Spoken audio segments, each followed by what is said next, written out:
PennDOT has a very interesting challenge for high school students in our area. It is the 6th annual PennDOT Innovations Challenge. And boy, it is really something.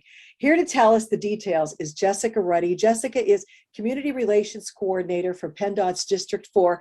Jessica, you sent me the information on this. This is really outstanding. This is a major competition for high school students that really have to think like PennDOT engineers. Absolutely. I'm really excited about this topic this year. I think it's going to require students to really think about ways to curtail tractor trailers from being on the interstates. So what we're seeing is there's a lot of deliveries going on. Everyone is ordering from Amazon. You see boxes and boxes piled up on people's porches all the time. And one of the ways that they get there is by tractor trailers. So we're seeing an influx of tractor trailers on the interstates. So now we're looking at ways in order to get the tractor trailers off of the side of the roadways. The drivers, they need to rest. Maybe there is a restriction on the roadway due to weather, something that will cause them to have to pull over to the side of the road. We're looking for new places for these tractor trailers to park their vehicles. Now, you told me this is very detailed, like they're even going to have to contact like municipalities to find out about the regulations and permissions. And this is really great for students to have on their resume once they've participated in this. I think it really is, because it's going to encompass a lot of different things that haven't ever been, thought about before. So, the team will have to look into land acquisition. Where are the trucks going to park? They're going to have to talk to the municipalities where that might be surrounding that area or where the land resides. They're going to need to consider environmental concerns, community impact. There's a lot of different things that these students will have to think about and consider it to make this alternative parking a useful tool for us. Now, there's big prizes involved with this as well. Yeah, there's several $1,000s, about $4,000 total in prizes, cash prizes that is, to the winning team. So it's a great incentive to get the kids involved.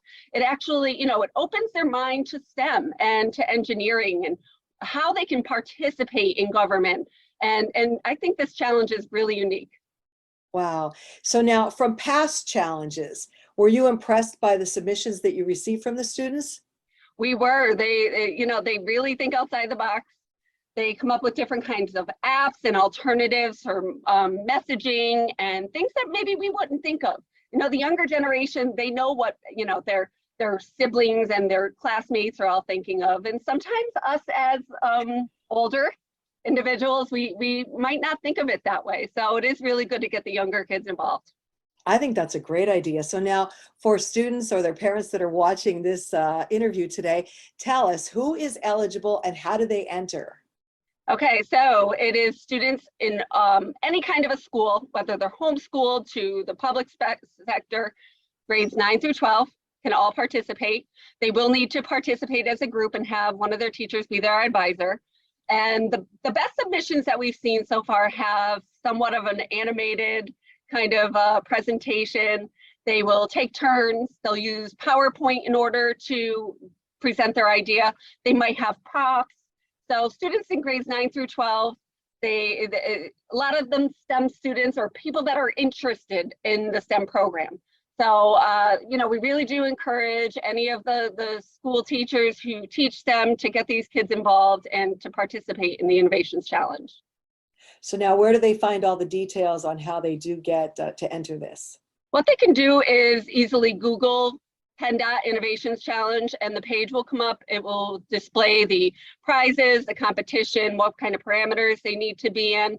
It'll also tell them the submission deadlines for this one. This year, it's a little later. It's January 27th. And then what they'll do is submit. The district office team will then go ahead and view their presentation live in a setting here at PennDOT. And then we'll pass it along our regional winner over to the statewide competition. The statewide competition will be judged in March, and then we'll announce the winners for the cash prizes in April. So it sounds like it's a long way off for the deadline, but with all the work that they're going to have to put into this, they should really get started on it and think about it now. Absolutely. Between the land acquisition, talking to the the municipalities, talking probably to the DEP, making sure that it'll actually work. It's going to take a little bit of time, so definitely want to get started right away. Why did PennDOT ever want to come up with this? This is really a cool idea. So there's a shortage of commercial truck parking along the major interstate corridors in Pennsylvania. So we're looking for ways to get these trucks off of the roadways. They are mandated to only work 70 hours a week. They are mandated to have a certain amount of rest. And sometimes these truck drivers do utilize the sides of the interstates in order to get that rest when they need it. So we're looking for an alternative. Where can they go and do it safely to be able to rest? Will you implement the winner's idea, or is that still to be determined? That would be determined by the state officials.